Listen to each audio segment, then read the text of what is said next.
ముఖ్యమంత్రి గారు మేము అలసిపోయినామండి. మీరు పెట్టే అవమానం, ఈ వ్యవస్థలో మాకు జరిగే అవమానాన్ని, అన్యాయాన్ని చక్కదిద్దే స్థితిలో మీరు లేరు. కారణం ఏమిటో మీరే చెప్పాలి.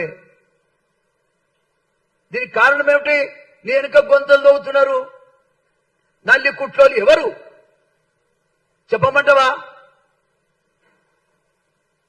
అరే ఏం మాట్లాడుతున్నావా? నీ గవర్నమెంట్ కూలిపోవడానికి చాలా సిద్ధంగా ఉంది. నువ్వు ఒక్కడే పని చేస్తే కుదరదు కదా.